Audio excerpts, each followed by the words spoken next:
In the previous section, we looked at the philosophical foundations that guide sociologists, the big ideas behind how we think about research. Now we move from philosophy to practice. Section 2.2 turns our attention to the concrete tools sociologists use to study the world. You'll see that research methods are not interchangeable. Each one allows us to answer different types of questions, gather different kinds of data, and uncover different layers of social life. Conerly and colleagues opened this section by reminding us that good research depends on clear methods. Sociologists don't simply walk around observing people and hoping insights emerge. They choose purposeful methods that match the questions they want to answer. And those choices shape what they can see, what they can measure, and ultimately what they can claim about society. Think of research methods as a window. Some let you see the big picture from above, others place you right inside the room. Some show you patterns across millions of people. Others reveal the meaning behind a single person's story. A strong sociologist knows how to pick the right window. One of the most familiar tools in the sociologist toolkit is the survey. Conerly et al. Describes surveys as a way to gather information from large populations by asking structured questions. You've taken surveys before, whether through an online form, a classroom questionnaire, or a community poll. What makes them powerful is their reach. With enough responses, surveys gives us a wide-angle view of attitudes, behaviors, and demographic trends. Surveys help us understand broad patterns, from voting preferences to mental health trends to people's views on education and unemployment. While surveys allow sociologists to study many people at once, they often sacrifice depth. You learn what people say, but you rarely learn why they say it. If surveys gives us breadth, field research offers depth. This method requires sociologists to step into the environments they want to understand.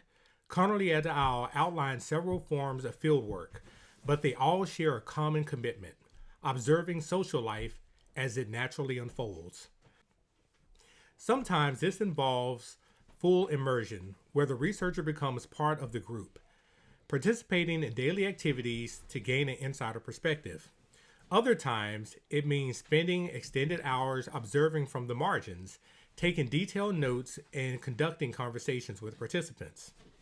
Field research is especially powerful when we want to know how people create meaning, navigate cultural norms, or experience institutions. It doesn't aim for generalization. Instead, its strength lies in capturing the nuance of lived experience. Experiments take a very different approach. Instead of entering natural environments, experiments can create controlled settings where sociologists can manipulate a variable and observe its effect. This allows for stronger claims about causality than surveys or fieldwork can typically offer. Conerly and colleagues explained that experiments often divide participants into groups, such as an experimental group receiving some form of intervention and a control group that does not.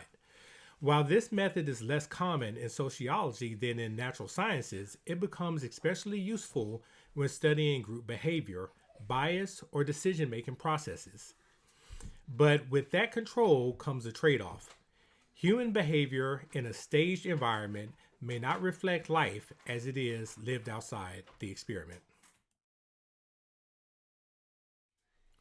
Another method highlighted in this section is secondary data analysis, which relies on information collected by other researchers or institutions. Sociologists regularly draw from census data, government records, historical documents, organizational reports, and large public data sets. This approach allows researchers to study populations and trends that would be impossible to collect on one's own. It also enables work across long periods of time, offering insight into how societies change. The limitation, of course, is that sociologists must work with the categories and measures someone else designed. The last method in this section, content analysis, shifts our attention from people to the cultural products they create.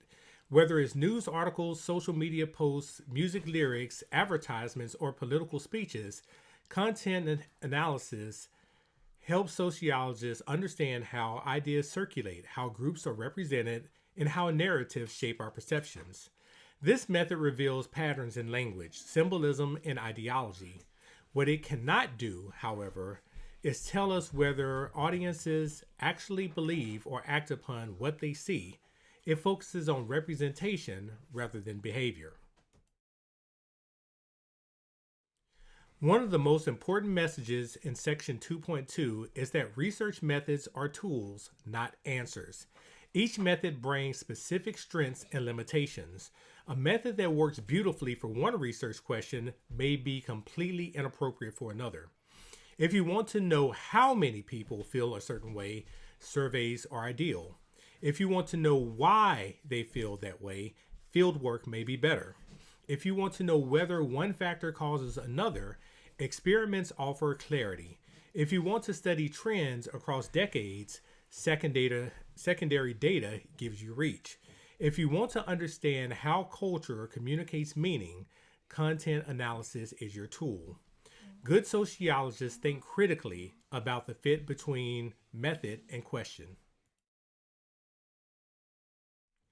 Section 2.2 shows us that sociological research is both rigorous and creative.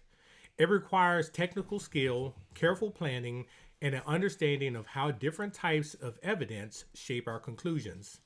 As we move deeper into this chapter, we'll take a closer look at the ethical standards that guide sociological research and why ethics must be at the center of any study involving human beings.